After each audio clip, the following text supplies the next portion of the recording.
Exodo 5.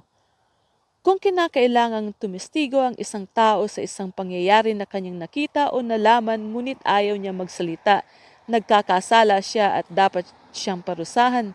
Kung ang sino man ay makahipo ng anumang bagay na marumi gaya ng patay na hayop, mailap man o hindi o anumang bagay na marumi na nanggaling sa tao, matapos niyang malaman ito, siya ay nagkakasala at dapat panagutin.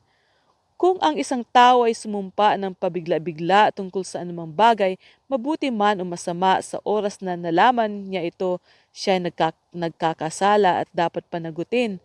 Kung magkasala ang sino man sa alinmang paraang nabanggit, dapat niyang ipahayag ang kanyang kasalanan at upang siya ay mapatawad, maghahandog siya kay Yahweh ng isang babaeng tupa o kambing.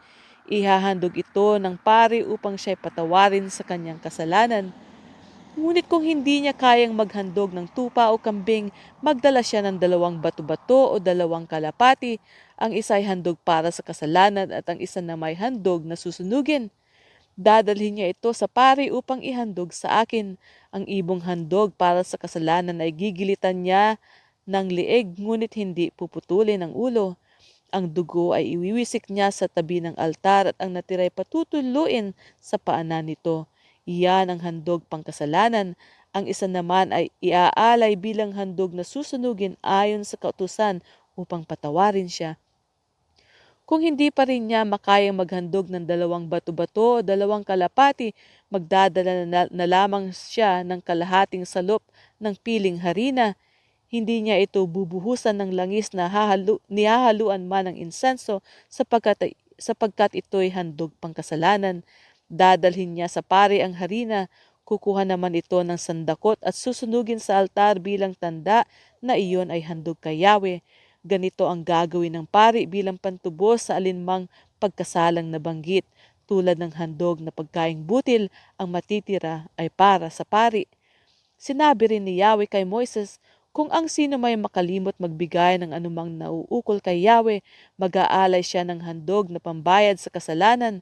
Maghahandog siya ng isang lalaking tupa na walang kapintasan. Itatakda mo ang halaga nito ayon sa sukatang itinakda ng santuario.